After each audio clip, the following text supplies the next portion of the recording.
معزز سامعین کرام، اللہ رب العزت نے قرآن مجید فرقان حمید میں ارشاد فرمایا کہ الذین آمنوا وہاجروا وجاہدوا فی سبیل اللہ باموالہم وانفسہم اعظم درجۃ عند اللہ واولئک هم الفائزون یبشرہم ربہم برحمت منہ ورضوان وجنات لہم فیہا نعیم مقیم۔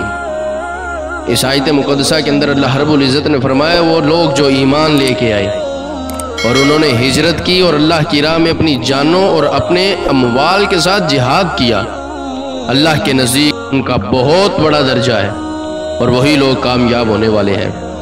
آگے رب العالمین فرماتے ہیں کہ یبشرہم ربہم برحمت منہ ورضوان وجنات لہم فیہا نعیم مقیم، کہ ان کا رب ان کو اپنی رحمت اور رضا کی خوشخبری دیتا ہے اور ان جنتوں کی جن میں ان کے لیے دائمی نعمتیں جو ہیں وہ اللہ نے رکھی ہوئی ہیں اور وہ ہمیشہ ہمیشہ اس میں رہیں گے۔ ان اللہ عندہ اجر عظیم، کہ بے شک ان کا اللہ کے پاس بہت بڑا اجر جو ہے وہ موجود ہے۔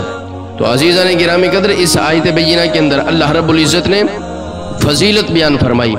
اللہ تعالیٰ نے اس آیت مقدسہ میں فرمایا کہ اللہ کے نزدیک ایمان لانے والے، ہجرت کرنے والے اور جہاد کرنے والوں کا درجہ تمام مخلوق سے بڑا درجہ ہے۔ ان کا درجہ اللہ بیان کرتے ہوئے فرماتا ہے کہ وہ اللہ کی رحمت اور اس کی خوشنودی اور رضا جو ہے اس کو حاصل کرنے میں کامیاب ہو چکے ہیں۔ تو عزیزان گرامی قدر، آج کچھ لوگ بیٹھ کے اس مملکت خداداد پاکستان کے دارالحکومت کے اندر بکواس کرتے ہیں، صحابہ کرام کے خلاف، تاجدار صداقت کے خلاف بکواس کی گئی، یا ہماری ایجنسیاں سو گئی ہیں، یا تاجدار صداقت کے لیے قرآن مجید فرقان حمید میں ثانی اثنین اذ ہما فی الغار اذ یقول لصاحبہ لا تحزن ان اللہ معنا کے الفاظ نہیں ہیں۔ علماء کرام فرماتے ہیں کہ میرے کریم آقا کے پیارے صدیق اکبر رضی اللہ تعالیٰ عنہ یہ ایسے صحابی ہیں کہ جن کی صحابیت جو ہے وہ نص قطعی سے ثابت ہے، اور جو حضرت ابو بکر کی صحابیت کا انکار کرے وہ دارہ اسلام سے خارج ہو جاتا ہے، کیونکہ وہ قرآنی آیت کا انکار کر رہا ہے۔ تو یہ لوگ آج یہاں پہ بیٹھ کے چند کھٹمل جو ہیں وہ کھڑے ہو کے حضرت ابو بکر صدیق کے خلاف بکواس کرتے ہیں، اور لیکن خدا را اس آصف علوی جو ملعون ہے اس کو پکڑا جائے، اس کو قرار واقعی سزا دی جائے کہ یہ ہوتا کون ہے حضرت ابو بکر صدیق کی طرف جو ہے وہ آنکھ اٹھانے والا۔ ہم ایسی آنکھیں جو ہیں وہ نکال کے رکھ دیں گے۔ اور عزیزان گرامی قدر، یہاں پہ میں ایک اور بات کرتا چلوں، یہ کھٹمل بولتے رہتے ہیں لیکن دیکھو میرے ابو بکر کو اللہ نے کیسا مقام عطا فرمایا ہے کہ ساری زندگی بھی جب ہجرت تھی تب بھی مصطفیٰ کے ساتھ، اور جب موت آ گئی ظاہری زندگی کے لیے تو اس وقت بھی صاحب مزار بھی ہیں، اور انشاءاللہ العزیز جب قیامت والے دن اٹھیں گے اس وقت بھی میرے مصطفیٰ کے دائیں بائیں ابو بکر اور عمر ہی ہوں گے۔ تو عزیزان گرامی قدر، جلال الدین سیوطی علیہ رحمہ آپ فرماتے ہیں کہ حضرت ابو بکر صدیق رضی اللہ تعالیٰ عنہ سب سے زیادہ سخی تھے۔ روایت نقل کرتے ہیں، کہتے ہیں کہ اللہ تعالیٰ نے قرآن مجید فرقان حمید کے اندر ارشاد فرمایا وَسَيُجَنَّبُهَا الْأَتْقَى الَّذِي يُؤْتِي مَالَهُ يَتَزَكَّىٰ۔ تو عزیزان گرامی قدر، یہ حضرت ابو بکر کی شان میں نازل ہوئی ہے یہ آیت بینہ، اور علماء کا اتفاق ہے کہ یہ آیت آپ ہی کی شان میں نازل ہوئی ہے، اس کو علامہ ابن جوزی نے لکھا ہے۔ تو عزیزان گرامی قدر، حضرت ابو بکر صدیق رضی اللہ تعالی عنہ یہ ایسے میرے نبی کے پیارے صحابی ہیں کہ جن کے متعلق میں علی مولا کائنات کی روایت پڑھتا ہوں۔ علامہ جلال الدین سیوطی نے اس کو خلفائے راشدین میں لکھا ہے کہ حضرت ابو بکر صدیق تمام صحابہ میں سب سے زیادہ بہادر تھے۔ یہ کون کہنے لگا ہے؟ سنیں بزبان علی جو ہے وہ شان صدیق سنیں کہ حضرت علی المرتضی رضی اللہ تعالیٰ عنہ فرماتے ہیں، آپ فرماتے ہیں کہ اے لوگوں مجھے خبر دو سب سے بڑا بہادر شجاعت والا کون ہے؟ لوگوں نے کہا آپ ہیں۔ فرمایا میں اپنے ہمیشہ برابر کے جوڑ سے لڑتا ہوں۔ آج ہی کر رہے ہیں نا کہ میں برابر کے جوڑ سے لڑتا ہوں، یہ کوئی بہادری نہیں ہے، تم سب سے زیادہ جو بہادر شخص ہے اس کا نام بتلاؤ۔ عرض کیا لوگوں نے کہ ہمیں معلوم نہیں۔ آپ نے فرمایا سب سے زیادہ بہادر اگر شخص ہے تو وہ ابو بکر صدیق ہے۔ جنگ بدر میں حضور نبی کریم صلی اللہ علیہ وسلم کے لیے ہم نے ایک سائبان بنایا تھا۔ ہم نے آپس میں اصلاح کی کہ حضور نبی محترم صلی اللہ علیہ وسلم کے پاس آپ کی حفاظت کے لیے کون شخص رہے گا۔ اللہ کی قسم ہم میں سے کسی کو بھی یہ ہمت نہ ہوئی مگر حضرت ابو بکر صدیق رضی اللہ تعالی عنہ ننگی تلوار ہاتھ میں لے کر کھڑے ہو گئے اور کسی کو حضور صلی اللہ علیہ وسلم تک پھٹکنے نہ دیا۔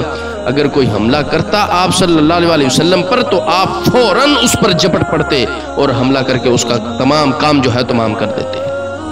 حضرت ابو سعید خدری رضی اللہ تعالیٰ عنہ روایت بیان کرتے ہیں، نبی کریم صلی اللہ علیہ وسلم نے فرمایا میرے اصحاب کو سب و شتم نہ کرو، یعنی کہ ان کو برا نہ کہو، بس اگر تم میں سے کوئی شخص احد پہاڑ جتنا بھی خرچ کرے تو وہ ان کے خرچ کیے ہوئے 1 کلو یا نصف کلو کے برابر بھی نہیں ہو سکتا۔ یہ ہے مقام صحابہ۔ ہم کروڑوں خرچ کر دیں لیکن صحابی کے آدھا کلو کے برابر بھی نہیں ہو سکتا، اور یہ بکواس کرتے ہیں 1400 سال کے بعد آ کے۔ اسی طرح حضرت ابو سعید خدری رضی اللہ تعالیٰ عنہ بیان کرتے ہیں، نبی پاک علیہ الصلوۃ والتسلیم نے فرمایا اللہ تعالیٰ اہل جنت سے فرمائے گا، اے اہل جنت، وہ کہیں گے اے ہمارے رب ہم حاضر ہیں اور تیری اطاعت کے لیے موجود ہیں اور تمام خیر تیرے ہاتھوں میں ہے۔ اللہ تعالیٰ فرمائے گا کیا تم راضی ہو گئے؟ وہ کہیں گے اے رب ہم کیوں راضی نہیں ہوں گے، حالانکہ تو نے ہمیں وہ کچھ دیا جو تو نے اپنی مخلوق میں سے کسی کو بھی نہیں دیا۔ اللہ تعالیٰ فرمائے گا کیا میں تم کو اس سے زیادہ افضل چیز نہ دوں؟ وہ کہیں گے اے رب اس سے زیادہ افضل اور کیا چیز ہے؟ اللہ فرمائے گا میں تم پر اپنی رحمت اور رضا نازل کرتا ہوں، اس کے بعد میں کبھی بھی اب تم سے ناراض نہیں ہوں گا۔ تو سب سے بڑی نعمت اللہ تعالیٰ کی رضا ہے۔ سب سے بڑی نعمت کیا ہے؟ رب العالمین کی رضا ہے۔ قرآن مجید میں فرمایا گیا وَرِضْوَانٌ مِّنَ اللَّهِ اکبر، کہ اللہ کی تھوڑی سی رضا بھی بہت بڑی چیز ہوتی ہے۔ لیکن اس کا یہ معنی نہیں ہے کہ جنت کو معمولی نعمت سمجھا جائے اور جنت کی تحقیر کی جائے، جیسے کہ جاہل صوفی اور جاہل نعت خان جو ہے وہ کر جاتے ہوتے ہیں۔ جنت اللہ کی بہت بڑی نعمت ہے اور اس سے بھی بڑی نعمت اللہ کی رضا ہے، لیکن یہ نعمت ہم کو جنت میں ہی حاصل ہوگی۔ اللہ تعالی ہمارے دلوں میں جنت کی طلب اور زیادہ فرمائے اور اپنے فضل اور رسول اللہ صلی اللہ علیہ وسلم کی شفاعت سے ہمیں جنت عطا فرمائے۔ تو اس آیت بینہ کے اندر فرمایا کہ رب راضی ہو چکا ہے ان سے۔